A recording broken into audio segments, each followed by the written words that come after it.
What's up, and welcome to the NBA Daily. I am talking with Eric Nehm today as we continue our NBA season previews, and today we're talking the Milwaukee Bucks. Eric, welcome back to the Daily. How are you? I'm fantastic. Thank you for having me. I'm sure you're fantastic, especially after Giannis Antetokounmpo signed with the Bucks. That makes it sound like there might be a big star staying put, but we're going to get into all of that. I want to first take a step back for those that have been blocking out the NBA for the entirety of the summer and forgotten what happened with the Bucks over the end of the season into the summer. Give us the breakdown. What's the latest with the Bucks? Another disappointing end to the season for the Bucks. Another first round exit. That's 3 years in a row that they have now lost in the first round.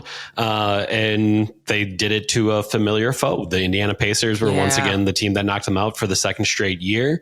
And for a second straight year, I guess a third straight year, I guess technically a fourth straight year. If you go all the way back to 2022, injuries played a major role in the Bucks' exit. In that series, you don't have Damian Lillard, then you do have Damian Lillard, and then you don't have Damian Lillard again. At the end of the season, he was dealing with the deep vein thrombosis issue that kept him out for the final 14 games of the regular season. He was able to come back in the playoffs, played, and then tore his Achilles. And that kind of set the tone, the tenor of the offseason, because obviously we've seen, three different teams go through it this offseason, right? In the Celtics and the Pacers with their superstars, and then obviously the Bucks with Damian Lillard.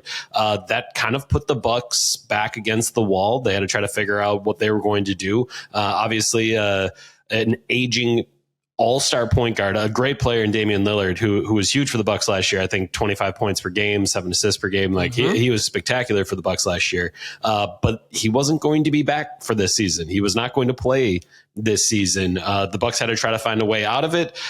They did the largest wave and stretch in NBA history and decided to put $22.5 million on their books for the next 5 seasons in waiving Damian Lillard.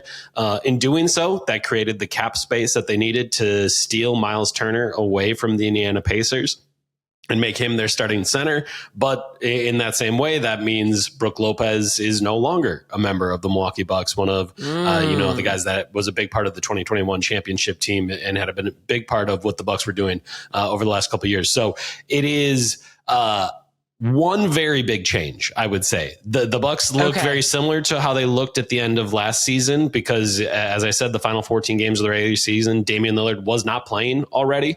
So you had a guy in Kevin Porter Jr. stepping up, Ryan Rollins. The Bucks added Cole Anthony in the buyout market as well this offseason.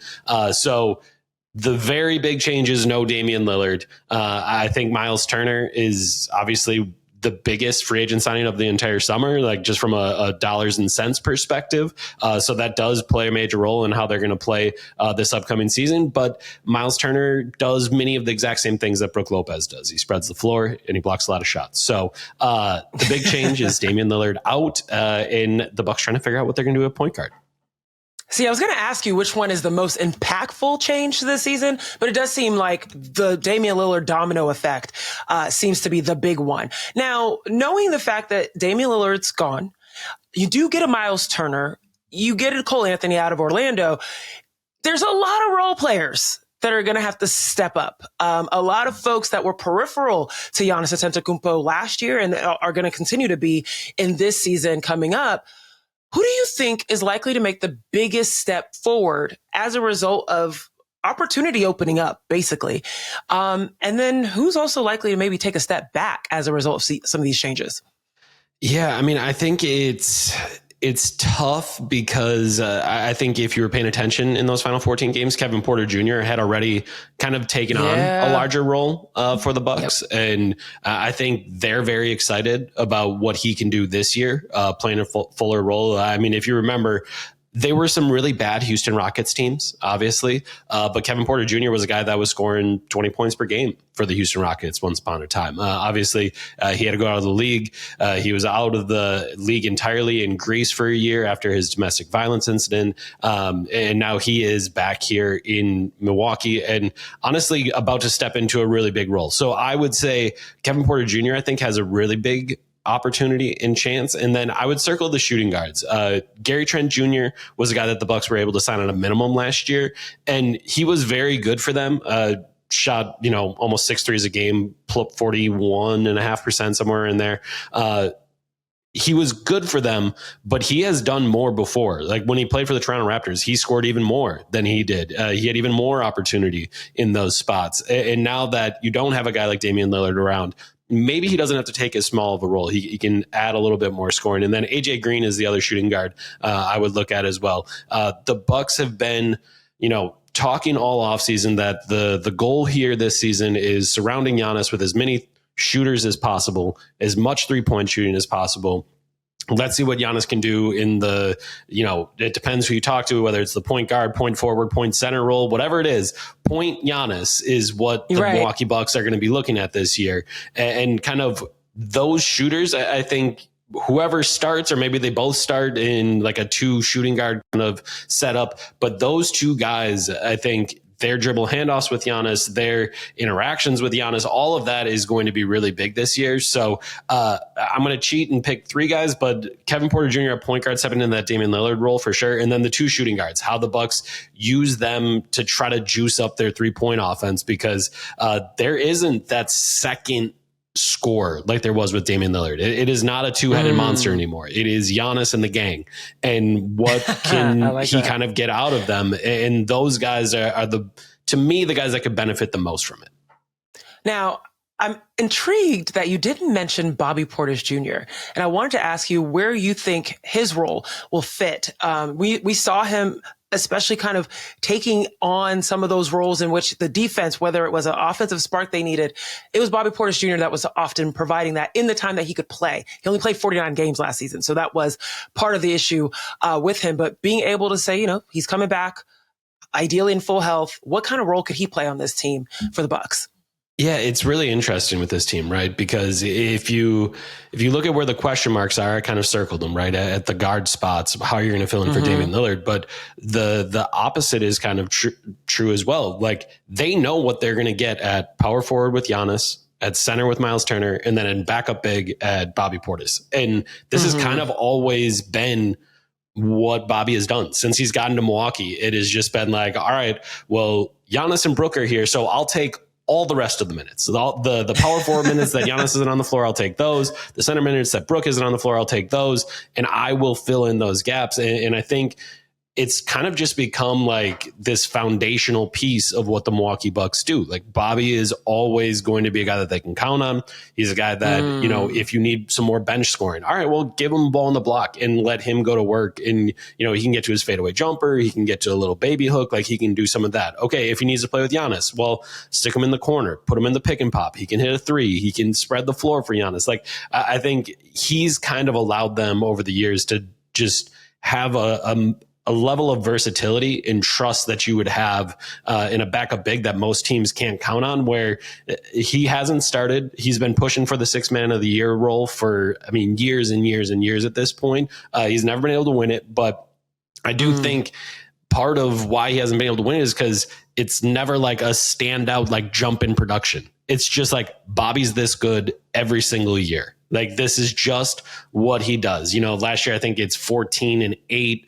And obviously he shoots 3s. He does kind of everything. And then obviously he's the mayor of Milwaukee. He's the fan favorite here. Everybody loves Bobby. The Bobby chants go crazy in any big game that they have. Like, to me, it's hard to, always like be like, oh, well, yeah, Bobby could do this or do that, because you're just so used to Bobby being around and being a foundational piece of what the Bucks have done since he's gotten here in Milwaukee. He has played such a great energizer as well, on top of being a skilled player that plays well around Giannis Antetokounmpo, especially because you need that spacing if you're going to have the Giannis train going down the middle. Now, you talked about Giannis and the gang, which we need to trademark that. I really love that. That is great to describe what's going on in Milwaukee. But let's talk about, some of the 2 players that people are looking to say, hey, okay, you got to step up. Cole Anthony taking on that point guard position, going to be playing way more minutes than he was in Orlando. And also, probably going to have a lot of offensive production alongside Giannis. And then, of course, Myles Turner. I want you to take those 3, Myles Turner, Cole Anthony, and of course, Giannis Antetokounmpo. what's going to be the expectations for these players? I feel like Giannis is going to still be superstar, but what does that mean now that he's got to shoulder a team that looks very different than anything that he's ever had coming into this season? Yeah, I think I'm fascinated to see exactly how they try to put this all around Giannis. I think we've seen it before. In 2021, when they win the championship, Drew Holiday and Chris Middleton are both spectacular players. Both those guys are all stars, but it was built around Giannis. The team was built around Giannis. When Mike Budenholzer came to town, it was, all right, we're running a 5-out offense built around Giannis and kind of what he can do. And in those moments, yes, Chris Middleton did take some clutch shots, and yes, Drew Holiday was expected to create, but a lot of it was based on Giannis. And now, over the last couple of years, it's been Giannis and Dame. Okay, Dame can take some of that scoring load, some of that playmaking load. He can be a guy that can do all of those elite offensive things that he did when he was with the Portland Trailblazers. Now that Dame's gone, it is really about Giannis. And I think what we've seen under Doc Rivers is, he's more willing to use Giannis in the post. He's more willing to use Giannis at the elbow. We've seen him become, he's always been a very good playmaker. Obviously, his assist numbers have always been very good, but the ways in which he's creating are a little bit different now. The places that he's getting to create in are a little bit different. The ways in which he's getting into it, whether that's a back down, whether that's, an elbow catch where he's surveying the floor, like he's doing a lot of different things here. And truly, I do believe like this is a spot where I think in previous years, Nikola Jokic won an MVP dragging the Nuggets to a lower end playoff spot. Like that was one of his 3 MVPs was, hey, they don't really have a lot. It was one of the years Jamal Murray was injured, and he kind of dragged them to a playoff spot. And it was really all about Jokic and what he was able to do. And I do find myself wondering, like, could this be the reminder that everyone needs that, we've spent the entire summer hearing everyone say, Giannis doesn't have any help. Is he going to leave because the team isn't good enough and the roster isn't good enough? Well, if we get into the season and the Bucks are in the playoff picture in the Eastern Conference, I don't then want to hear about how good the roster is. Like that would not be the case because I heard all summer about how it's not good. So if the roster is not good enough, or people don't think it's good enough to keep Giannis or whatever it is, and then all of a sudden the Bucks are the 4 seed in the East, I don't know. Like that seems like Giannis dragging them to a playoff berth, and that feels like MVP material. And I'm really curious to see. I think Giannis is up for that challenge. I think that's something that really is interesting to him. If he wins an MVP, he'd be the 10th guy in NBA history to win 3 MVPs. So joining very exclusive company. But I do think this whole season is kind of built around just how much you can squeeze out of Giannis Antetokounmpo. And to be clear, they've squeezed a lot out of him over the last couple of years. I think 30 points, 12 rebounds, 6 assists last season. Insane numbers. No one's done that. Oh, except Giannis the year before when he did it. So again, that's like the level of elite that you're talking about with him. And I think the other players you're thinking about, Cole Anthony and what he can do, Myles Turner and what he can do. How do all of those pieces play a role here? And for Cole Anthony, it's okay. We've seen it again and again and again. If you are in a pick and roll with Giannis Antetokounmpo, the whole team is going to cover the role.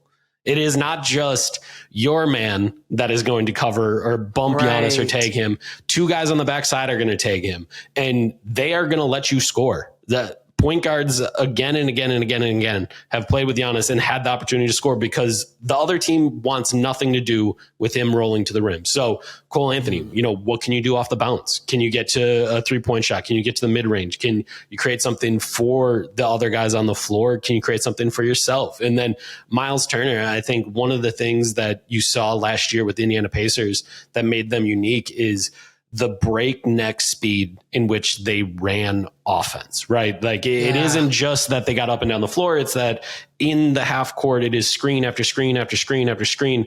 And the guy that was bouncing from screen to screen to screen was their big man, their center, Myles Turner, opening up people. And so this year, when he gets a screen for Giannis, what can he do for those guys? I mentioned the shooters at the shooting guard position. Okay, can you set up something on the weak side to bring AJ Green off a screen? Gary Trent Jr. Can you get a second side action? And I think all of that helps out a lot. And then that's not even mentioned the defensive side, where we've seen Myles Turner lead the league in blocks twice in his career. I think there's another opportunity this year where, in the past, it's been Brook Lopez getting to be that guy. And he is, one of the elite drop centers in the NBA as far as rim protection goes. And that's what Myles Turner is going to get the chance to be. And when you get to play with Giannis, everyone is scared of Giannis blocking their shot. Like, they're like, okay, let me get away from him. He's near the right side of the floor. Let me go to the left side. And that means the center gets that opportunity. That it's been Brook Lopez who's been the one that gets challenged at the rim as opposed to Giannis. And I think we're going to see Myles Turner get those same opportunities this year, where it's him and Giannis on the back line. And what is he going to do in those situations? I think he's going to get a chance to block more shots than he has in a couple of years. I think he's going to get a chance to protect the rim in ways that he hasn't in a couple of years. Like, the Bucks are really going to ask a lot out of him.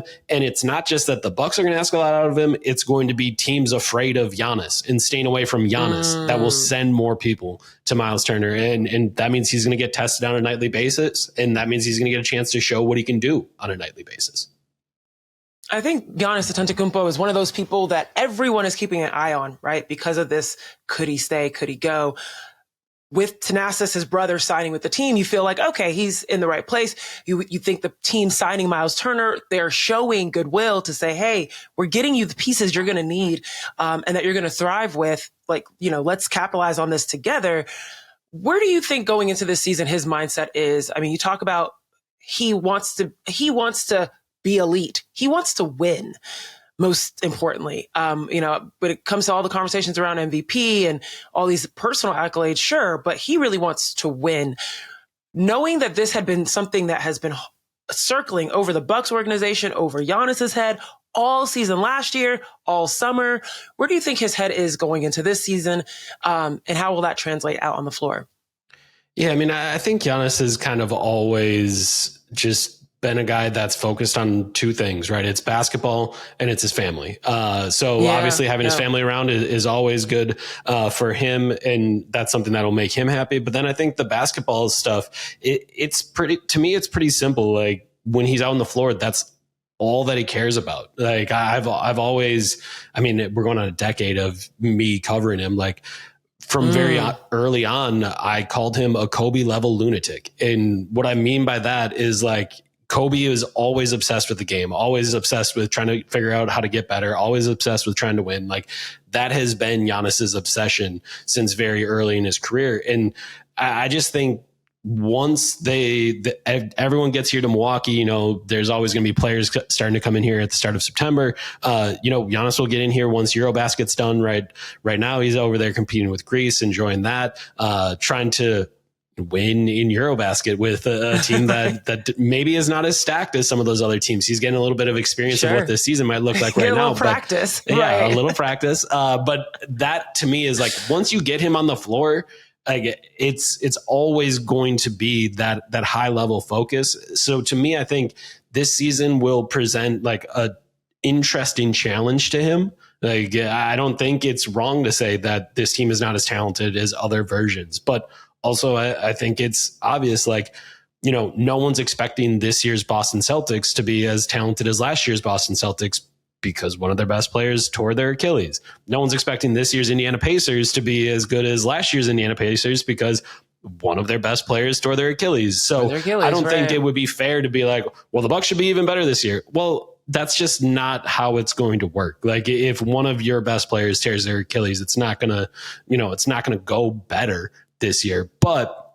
I do think the Bucks made a real commitment in trying to get Myles Turner to show that, like, hey, it might not be this year, but like, we're going to try to set this up for the future. And I think one of the things that was very intentional about this offseason is that if you look at all the players that we've discussed throughout this, these guys, for the most part, outside of Bobby Portis, Bobby Portis is still younger than Giannis, but it's not by much.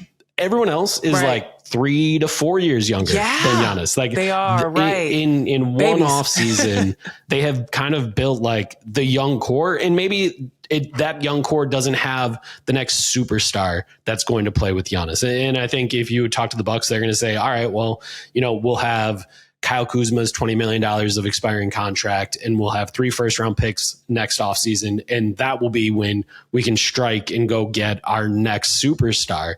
But for now, they've built it, again, they are complementary players, like you've talked about. They're more role player type players, as we've kind of discussed throughout all of this. But like all those guys are younger than Giannis, and if you're trying to figure out what the next version of the Milwaukee Bucks looks like, maybe it's not this season, but I do think you're starting to see it. This season is seeing what those guys can all do and then going out and getting that next piece. So I think, one, it's an interesting challenge for Giannis. And I think, two, it's also a sign to him that like, hey, we have done all that we can. And I know when I talked to John Horst at Summer League and did our annual one-on-one conversation, he was like, I don't think there's anything more in my body that I could have done. I did everything humanly possible to do it this year, and to put the best product on the floor.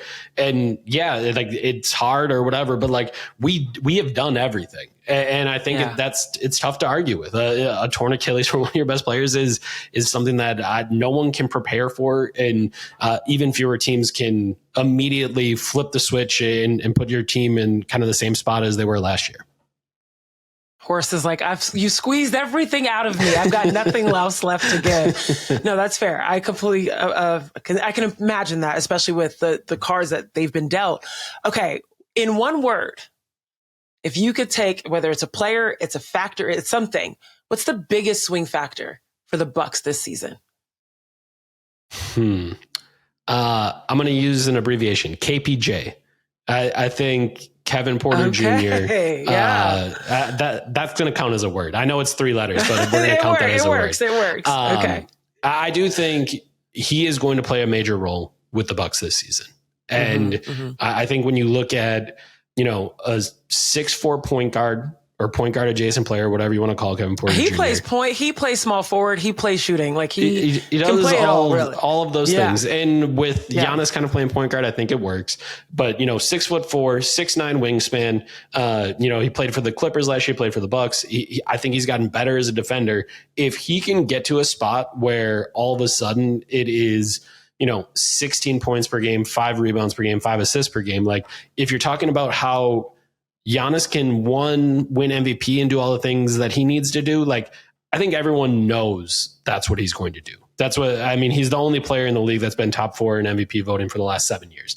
That's the standard. That's what he does. He is Giannis. He is the guy, but he's going to need some help. And if you're looking at guys that can swing it, I do think, even though he's not the most highly paid like Kyle Kuzma, like it would be great if Kyle Kuzma could do that, but it might just not be a great role for Kuz next to Giannis. See, that's what I thought you were going to say. They play similar size, like they're similar size players. They play similar positions. I don't think the fit is awesome unless Kuzma gets back to shooting somewhere near 40% from the 3-point line. I think that was a real struggle last year. That 3-point percentage has come down.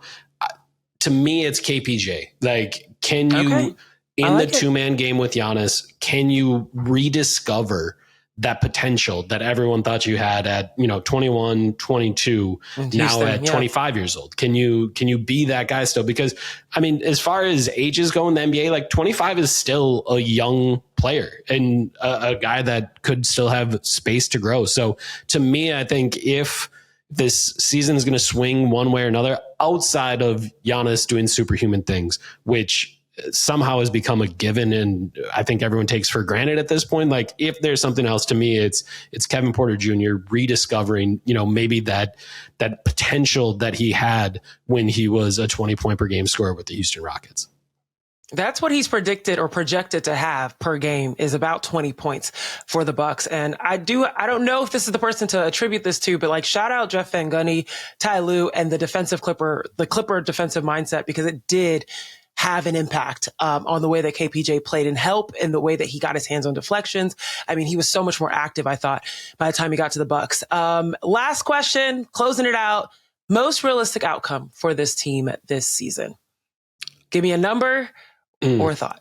I mean, so it was interesting. We did our annual fan survey at The Athletic, and one of the questions that I ask every year is, like, what do you think their seed's going to be or something like that? And that's interesting. But this year we added, do you think the Bucks will make the playoffs? And 99% of Bucks fans believe that they will make the playoffs. 99% is a crazy percentage. And I say that because, is it?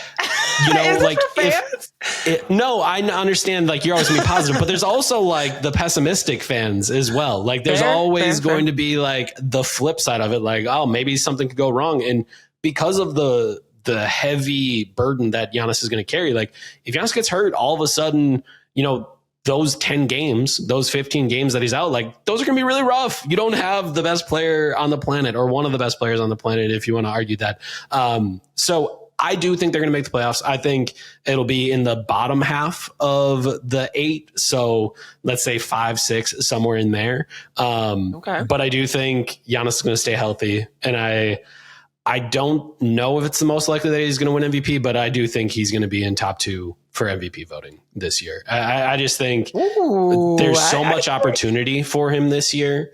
And he's going to get a chance to kind of remind everyone just how good that he is, that, kind of dragging this Bucks team will get him back in that conversation. He's always in the conversation, but it hasn't been as serious the last couple of years where he's been in like 3rd or 4th place. Like, I do think there's going to be a lot of conversation about, like, wow, it's amazing that this Bucks team is doing the things that they're doing, that they are playing as well as they are, with this guy kind of leading the way.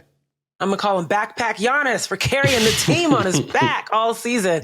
He's got a lot of motivation, so we'll see how that all plays out. Eric Nehm, as always, killing it, covering the Bucks for us, covering the NBA. Go read him at The Athletic starting this season. And Eric, I hope you enjoy the rest of the very little time you have before this crazy season starts. Thanks for joining us. I appreciate it. Thank you.